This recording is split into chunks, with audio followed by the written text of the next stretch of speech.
And welcome back to Sports Talk New York this Wednesday evening. Joining us now is a man who is one of the true visionaries and strategists in the fields of sports and entertainment.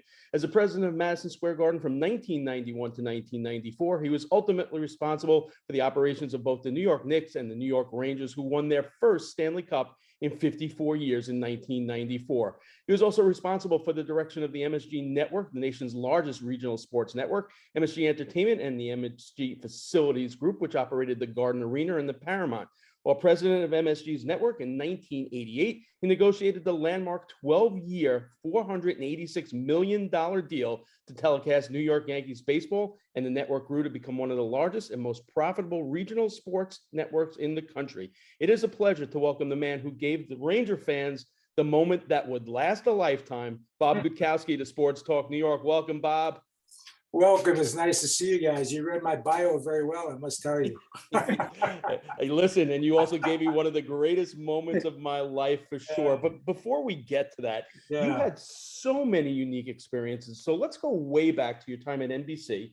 You spent time there as an account executive for the Today and Tonight shows. You moved back to advertising positions in sports in 1975. NBC had not had the Olympics rights for a long time. They finally secured the rights for the 1980 Summer Games in Moscow. And in preparation, you fly to Moscow to scout hotels for clients. But upon your arrival, something happened. So could you tell our audience a little bit about that? Yeah, I went with the woman who headed up my client relations. Her name was Susan Bresnan. I got her from ABC Sports. She wound up, of all things, being Chuck Dolan's niece. Which I didn't know at the time. So, history kind of dovetailed down the road. But we left New York, and it was sort of harried because they're having trouble with our visa with the state, the state government. And we got it late. We got on a plane to Paris, went to Paris, spent the night, and the next night we flew to Moscow. And as I was looking through my passport, I noticed that the dates didn't jive with the dates that we were supposed to be in Moscow. They were all off about 3 or 4, but it wasn't correct. So we got off the plane on a Sunday night, snowy, cold. You just had to walk down the stairs, and they put you into this waiting area where everybody was milling around. And I said, Susan, let me see your passport. And her dates were the same as mine. And I said, geez, I hope we don't have a problem. And I befriended a guy next to me who worked for GE, which owned NBC at that point, and he'd been there many times. I said, let me ask you something. You think I'm going to have a problem here? I mean, my dates don't jive with the dates I'm going. He smacked his head and he said, Jesus, are you going to have a problem? They're going to put you in jail. I said, are you kidding me? So all of a sudden, the gates start to open up, and we go in one by one to take our luggage. And Susan's one before me, not immediately in front of me, and she gets passed through. I said, it won't be a problem. So I put mine through. And the guy's going through everything. He sees my visa date. And all of a sudden, bells go off, commotion. They start saying, grab them. I said, what's the problem? I said, what about her? She has the same visa dates as mine. So they grabbed her. She never forgot that. And before we knew it, we had armed guards with bayonets in our face sitting in the front of the airport. And they made me get my luggage. And they took us to this holding cell. About a mile, which we had to walk. And, we slept in this, we each had our own cell. It was 4 of us. It was me, Susan, a black from Zaire, and a member of the PLO. So all 4 of us were not allowed in Russia that day. And I happened to befriend on the line, I saw an NBC News canister, and he wound up being Fred Francis, who was a great NBC correspondent. He and I became lifelong friends, and he got us out the next day. Because I basically said the next day when they took us back, they took us from jail. And I remember we were waiting in the area, Mark, and Susan wasn't there. And they were getting very upset and pointing, I go get her, So I go get her, and she's taking a shower, washing her hair. I said, what the hell, you think we're in Holiday Inn here? Get out of here, let's go. She said, well, I'm washing my hair. I don't care what they're gonna do to me. So we wound up getting to the airport. Long story short, we got out, and Fred Francis was with us for 4 days, and they followed us. KGB followed us wherever we went. And they took us on one tour for Lenin Stadium, and back then and even now, everything is the biggest in the world. This is the biggest mailbox. This is the biggest telephone booth. And when we went to Lenin Stadium, the guy who was our tour guide was an ex-wrestler. And he said, this is the biggest stadium in the world. And I said, no, come on. We have 4 or 5 of those in the United States. And a lot of them have roofs on top of them. He got so pissed off, he left, and all 18 people sat there for 3 hours before they got another tour guide. So it was quite a few days. You're lucky you didn't end up in jail again for that statement. My wife, by the way, when I was in jail, was at a Fleetwood Mac concert at the Meadowlands. So while you're at NBC, you meet Chet Simmons, who may be, in fact, the greatest sports television executive in history. What did you learn from Chet, and what did he mean to your career? Chet meant everything to me.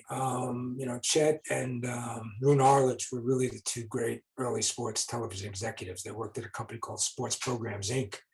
that was bought by ABC and became ABC Sports.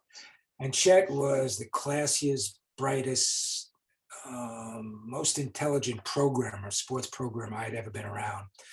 And he was a great teacher and a great sense of himself. And he was a visionary in so many different ways. And just being around him, and I was lucky that he took me under his wing early on, and we got to lunch, and he would regale me all these things. And I learned a great deal from him. And originally, when he went to start ESPN in '79, he wanted me to come immediately to head up advertising. But I didn't want to do that. There were no ratings at that particular point. I didn't want to give up on NBC just yet. Don Omar had taken over, the ABC Sports executive, took over NBC Sports. I still wanted to see about potentially the Olympics, and I stayed. And fast forward about a year and a half later, 2 years, Chet offered me the head of programming, which I really wanted, and to move away from sales. And he said, you can stay in New York. We'll set up an office in New York. Steve Bornstein, who became a legendary programmer, was my director. I was the VP. He'd be in Bristol. And I went and I left. And Don Olmeyer was very upset, said he was going to single-handedly kill ESPN. And a couple of years later, with Nabisco, he wound up buying 40% of it. So it was the wild, wild. Bob Iger, the great Bob Iger, is a friend of mine. When I was at ESPN, I negotiated the first programming deal with Bob, who was the manager of ABC Sports. And we always had a great fondness for each other. And I had not emailed him for a while, and with all the success at Disney. And I sent him a note to congratulate him on his book about a year and a half ago. And guys, within 30 minutes, he texted me back and said, it's so great to hear from you. He said, we are some of the last guys in the halcyon days of sports.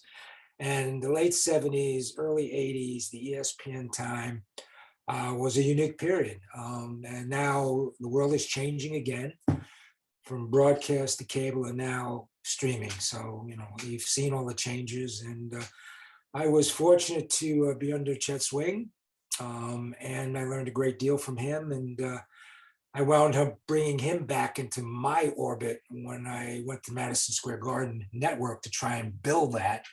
And he came in and was a consultant for me. He lived down in Tybee Island, but so, until the day he died, we were extremely close, and he was a father figure for me.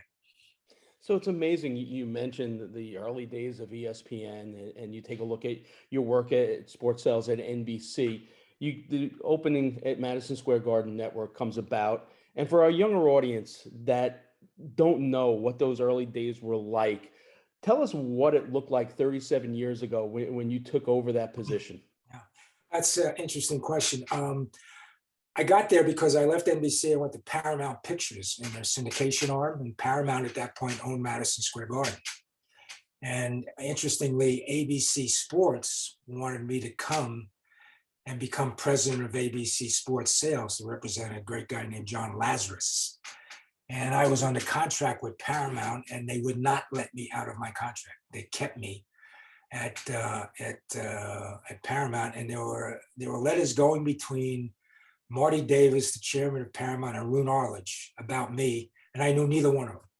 But Paramount wouldn't let me go because there was a guy named Art Barron, another mentor of mine, wanted me to go down to Madison Square Garden. A friend of mine had run it for years, a guy named Joe Cohen, who was quite brilliant, and he wanted me to replace Joe and try and take his quote to me, and I won't say specifically, but his quote to me is, I want you to go down there. I got something there. I just don't know what the heck it is. was his quote to me. And I said, well, maybe you should go out, hire a consultant to take a look at it. And then Art looked at me and said, what the hell do you think I'm paying you for? So, you're going to go down there. And I took a look at it, and it was the early days. Is 85. This is the early days kind of cable and sports on cable. And there was nothing on basic in baseball, not one game. And on the basic cable, you had basketball and you had hockey and you had MSG Network in New York, which had about 1.8 million subs. It had Knicks and Ranger games. The other games were on Channel 9. And it was charging 6 cents per sub per game. Guys, and when you played that out, that was about 80 cents a sub per month. And when we started ESPN, we paid the cable operator 5 cents to put us on. So the whole economic model was completely different, and I became fascinated by it. But I also knew that it couldn't sustain itself, that we had to get baseball, if we could, to be 52 weeks. If not, the challenge was too great. And the challenge was Cablevision / sports channel, the regional sports network. And our number one customer was Cablevision, and they own our number one competitor. And they didn't even put us on basic. They put us on a third tier. They only paid us on the homes they got it. And it was impossible for us to compete against Sports Channel and build a very successful, prosperous network. And I said, that can't work. And I said, we got to get baseball. I once remember, I live in Huntington, Long Island. I went to the Cablevision store in Huntington. And I said, I just moved out from New York. I'd like to get MSG Network. We don't have MSG Network. I said, well, you got posters of Patrick Ewing and John Van Beesbrook and Nixon. Why can't I get that? Oh, yeah, you can have that. That's Sports Channel 2. I said, oh, really? So, Dolan, this is the old man now, not the young man, didn't give us our own channel. You had to buy through Sports Channel to get it. And the only way I thought to get it, and the only survival for MSG Network, was to take on our number one customer, and basically the cable cabal, because everything was on pay. And in cable, if you were on pay, cable would charge you $1, they'd keep 50 cents. They didn't have to pay you a penny. They kept 50, you went 50. Basic, they had to pay me every month, and they hated that. So when I went to Paramount with my great idea to try and get the Yankees from Sports Channel, and Sonny Werblin, the legendary Sonny Werblin, who again befriended me and took me to 21 every Wednesday for stories. I asked Sonny to introduce me to George Steinbrenner. And Steinbrenner said, yeah, I think cable's the future. You better talk real soon, because Chuck wants to make a new deal. Because what happened was, in 82, Chuck Dolan made a 30-year deal with the Mets firm. It was 82 for 30 years. But Steinbrenner and his people only made a 15-year deal and had a buyout after 1988, after 6 years. So it was a brilliant move on his part and his people's part. And we had heard about that, and I made my move, and I got Paramount involved. And, it was, an interesting period of time with George Steinbrenner, and we thought we had a deal with him for $486 million. And he was supposed to come to the signing at Marty Davis's conference room, and George never showed up. His lawyer showed up and said, George can't make this deal. This is 86. He can't make it until November of 88. He can talk to you all he wants. And we said, well, we've talked to him 100 times. He said, he can make this deal. He said, yeah, George says a lot of things he can't do. So for 2 years, we kept it under wraps. And I'm writing a book now on my career with Wally Matthews. And if we get it published, self-published in about a year, a lot of that will come out. But it was an unbelievable time. And we took on the entire cable universe, the cable cabal, and we took the Yankees away from Cablevision, Sports Channel, put it on basic. First time baseball was ever on basic, and we threw everything into a state of disarray, and really created the prototype for the future of regional sports networks. It was quite a deal. There was a lot of pressure. It was $500 million. Paramount, didn't spend any money for the Garden, but it was $50 million a year, kind of, and that was one movie for Paramount. So I was able to convince the board. And I don't know where this business is going, but without programming, we're not going with it. So we got one shot, and this is it. And we did it. We did it, and it wound up working out pretty well. I'm going to jump back a little bit. Mark has his list of questions and I have mine. We'll try to sort of weave them in. You get put in charge of Madison Square Garden, and I'm wondering what's going through your mind. As a kid, you grew up, Yeah. you snuck into the Garden to watch games at the old Garden from 49th and 50th. So what do you remember this experience as a kid, and how did it really shape your decision to do something in sports as a career? Yeah, that's a great question. You know, I did grow up in New York. I used to go to Madison Square Garden, my father all the time. I remember those lights that you would twirl at the circus, all that stuff. And Madison Square Garden, I once said, and it's been quoted many times, that every New Yorker owns a brick in that building. It's just part of you growing up in this city. And I used to go there with my father, and obviously we couldn't get a lot of tickets. And when I did go with my fraternity brothers, we were up so high on 48th Street, you couldn't even see the goal. You had to wait for the red light. So it just was always ingrained in my DNA that the Garden was just part of what we all were growing up in New York.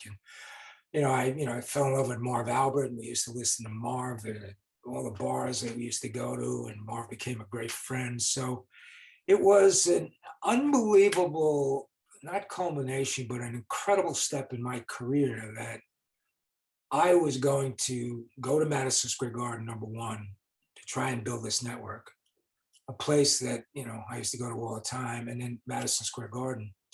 And I remember, guys, in my living room with my brother years ago, watching a movie called Paternity with Burt Reynolds, when he was a bachelor, wanted to have a baby, didn't want to get married. And his job was president of Madison Square Garden.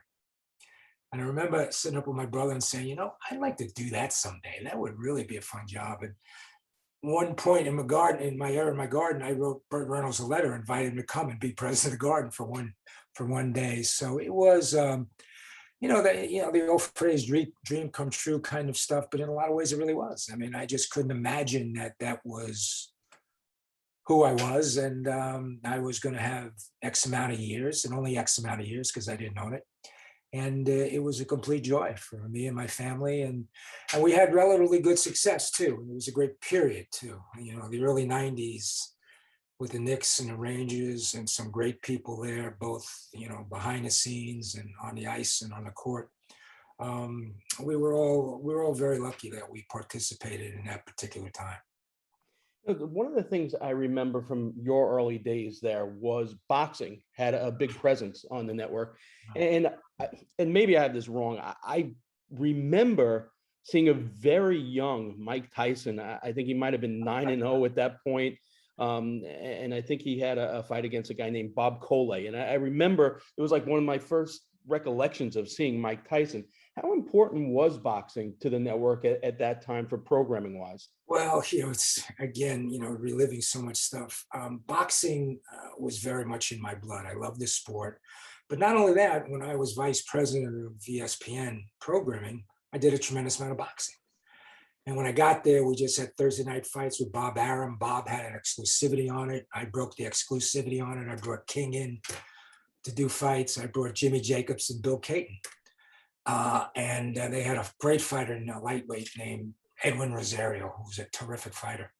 And Jimmy and I and Caton was a little harder to get along with, but Jimmy and I became great friends, and I loved him dearly and did a lot of stuff with him. So when I was at Paramount, I started reading about Mike Tyson. I'd met Customato. I read about this kid upstate New York, Jose Torres, all that kind of stuff. And I was kind of fascinated by it. So when I got to Madison Square Garden in November of '85, who was the guy? Harold Weston and John Condon were in charge of boxing. And I went down to John Condon and Harold Weston, and I said, I've been reading about this kid, and I think it would be great if we brought him to Madison Square Garden. Maybe it fell for him at that particular point. Nah. He's a 4-round fighter. We don't do anything. I said, well, let me see if I could do anything. Would you give me a chance? Yeah, okay. So I go to have lunch with Jimmy and Kate. And Jimmy was this marvelous individual, maybe our country's greatest handball player. And Jimmy said to me, he said, Robert, we would love nothing better for Michael to come to New York and fight in Madison Square Garden. But we believe he's an 8-round fighter, not a 4-round fighter. And we would not come for anything less than what Mark Breland had about a month ago at the Felt Forum, and that was $5,000. So I said, well, what if I can get you to $5,000? He says, if you can get me to $5,000, and I like John Condon, but what John knows about boxing, you could put on the left side of the ledger. What we know about boxing, you put on the right side of the ledger. But I will tell you, if you can get us $5,000 for an 8-round fight, we'll do it. I go running as fast as I could back to Madison Square Garden, down to Condon. And I said, look, I can get him for $5,000 for an 8-round fight. Now, I'll only give him $2,500 for 4 rounds. I said, I'll tell you what, the network will chip in for the other $2,500 and make it an 8-round fight. So Condon says, fine, okay, I'll do it. I don't want to do it. We have that fight. It's promoted. We have 4,900 people at the Felt Forum. Unbelievable. Mike fought a tomato can. It was, less than a minute. But ABC was there, NBC, CBS, the trucks, everything. Unlike anything they had seen at the Felt Forum in years. And it was a tremendous success. And I walk in Monday morning, and the guys running the guard at that point say, you're now in charge of boxing.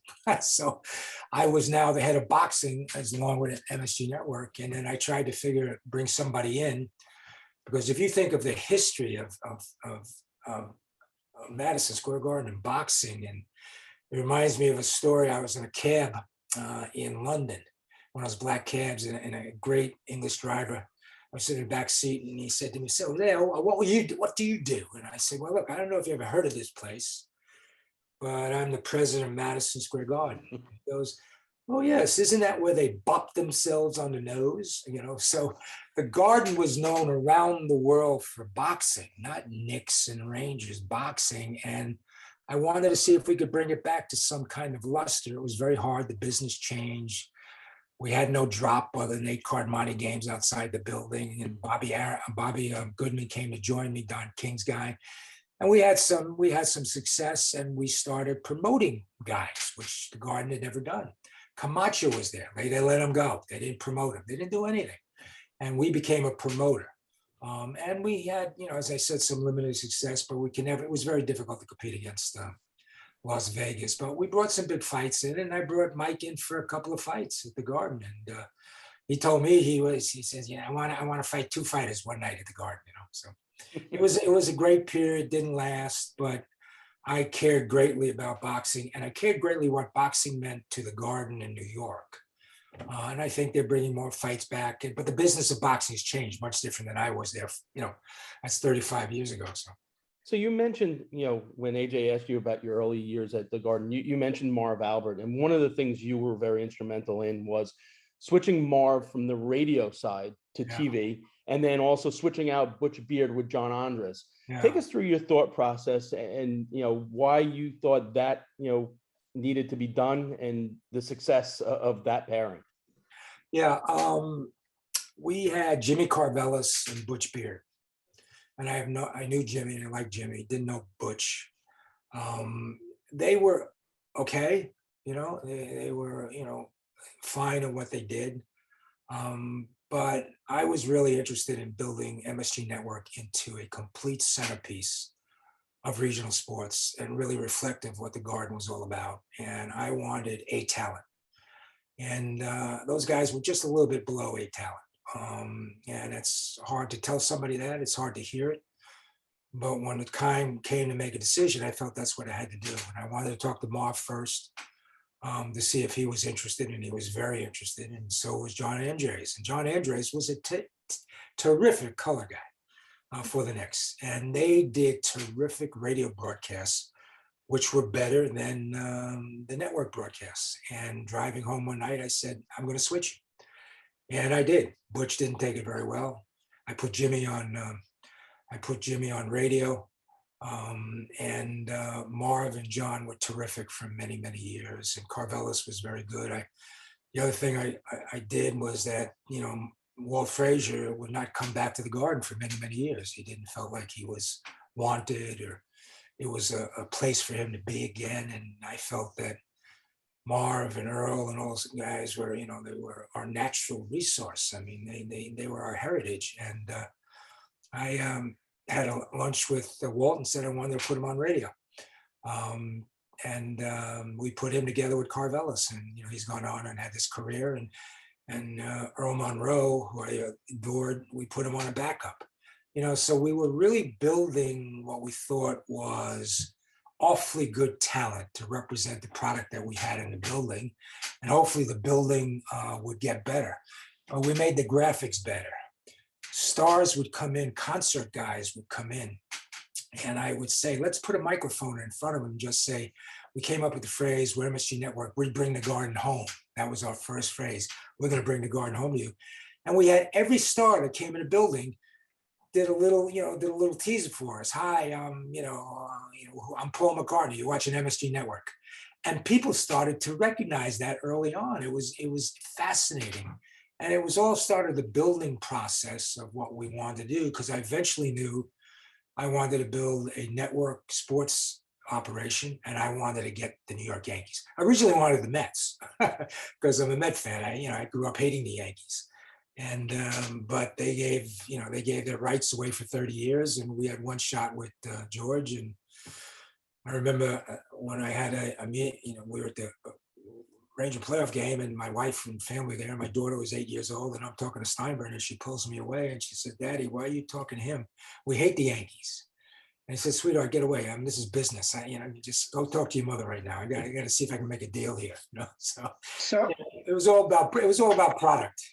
So you talk about James Dolan, you talk about Steinbrenner, you work with them, and had difficulties with them. George Steinbrenner once asked you to fire Tony Kubek.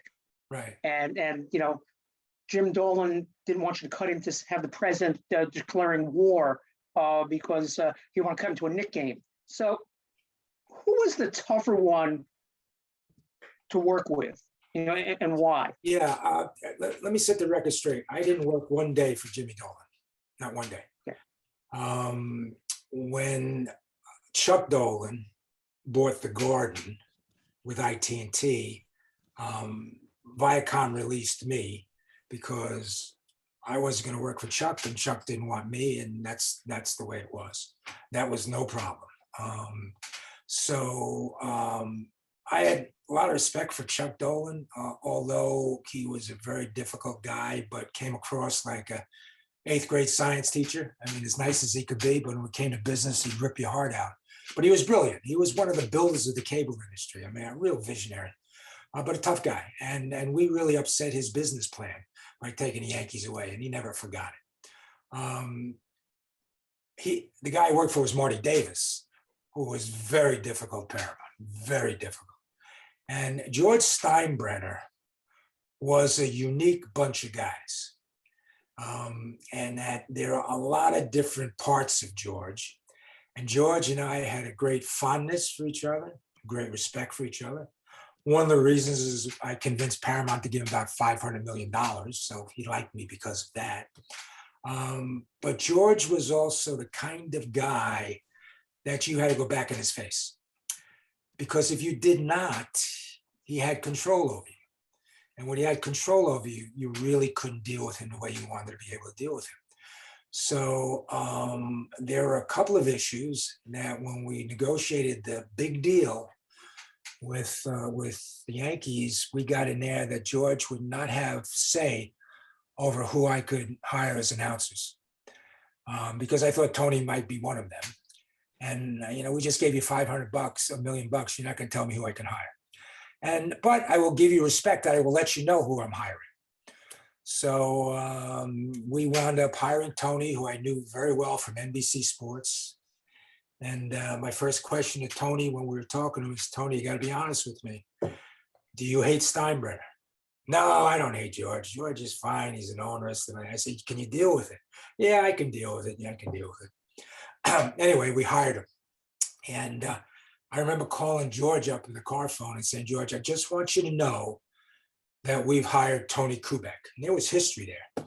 George says, That's good. I like Tony. I don't think Tony likes me, but I like Tony. He's a good man. That's a good hire. So, but it came back and forth. There, the great story about dueling tapes and screaming matches and security and coming into my room, thinking that George and I are having this big battle. And I walked out of my office, arm in arm, laughing like crazy. So he was. I enjoyed him. I think he enjoyed me.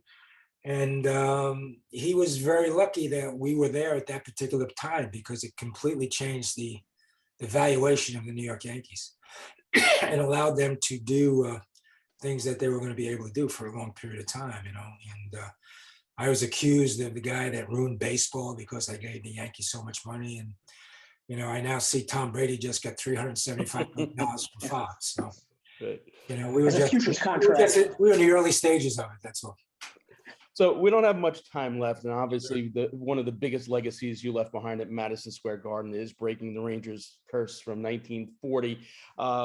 So many things you did led up to that magical night.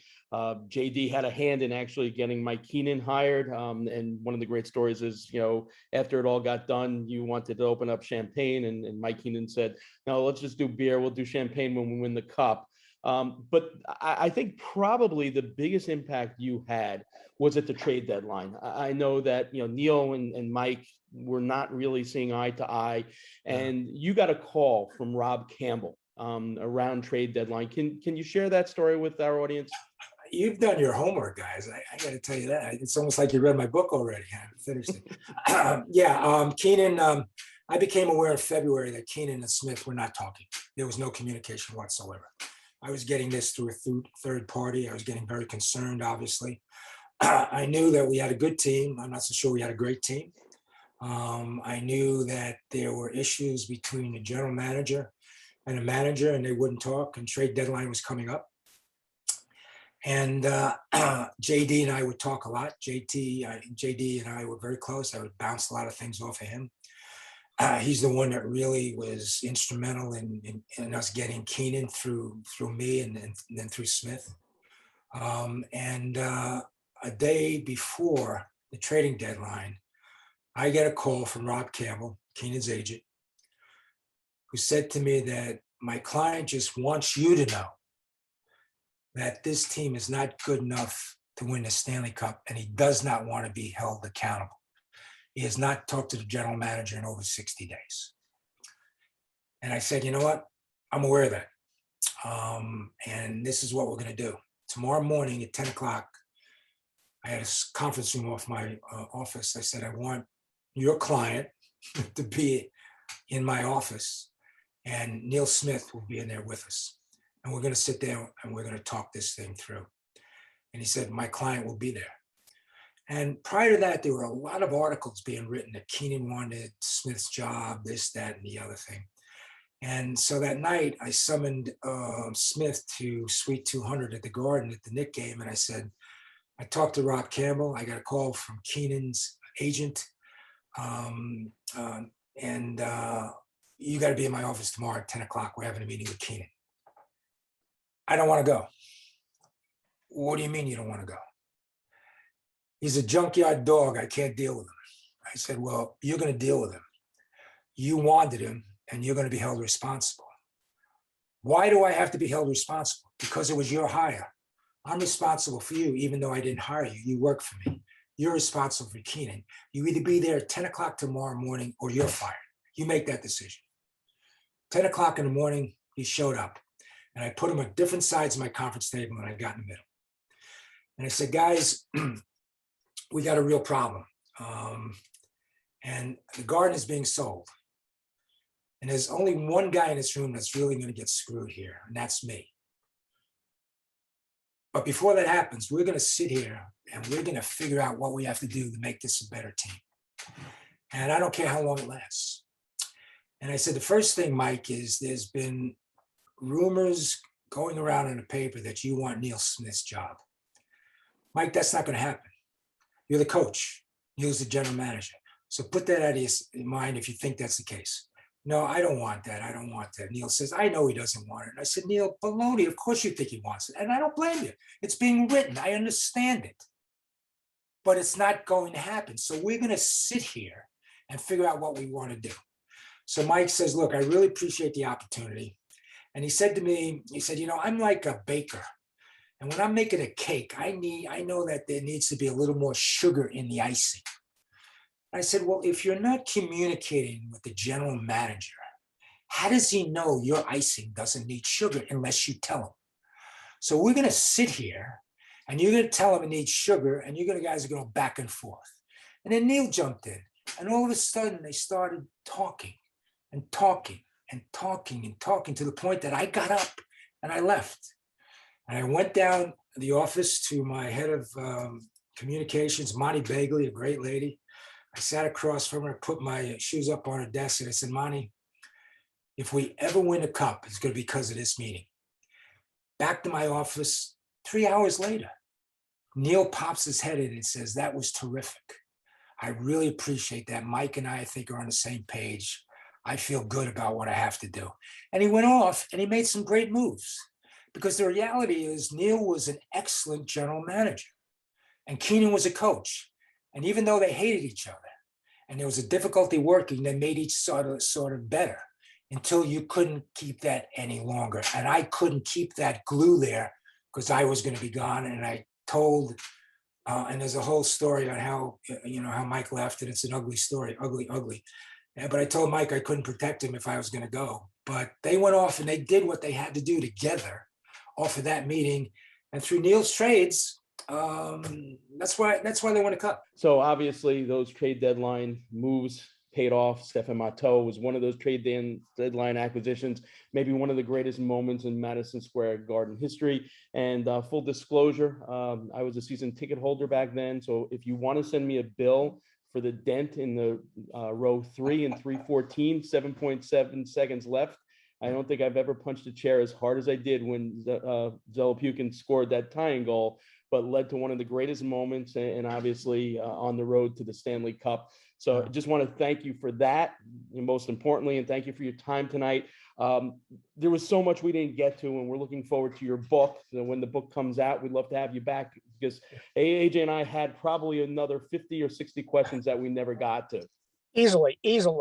Well, it was my pleasure, and the most important thing though, we had a great bunch of people at the Garden, and success of the Knicks and the network. It was really a collective, and I was fortunate to have some very good people around me, and they worked very hard. And thank God we won that cup, because if not, it would be 82 years. It was a marvelous time, and we were all blessed for having been there and sharing at this time. And it was too bad that the Knicks didn't win, because we could have had 2 rings. So, but it was my pleasure. And lastly, before we let you go, besides being a very good hitting, excellent fielding first baseman, what are you doing these days? Well, it's interesting. I got a little consulting company, but I'm working very closely with a very exciting company called Atlantic Pictures. Atlantic's here in New York. They're a creative content studio. They do film and television production. We're building a sports documentary part of what they do.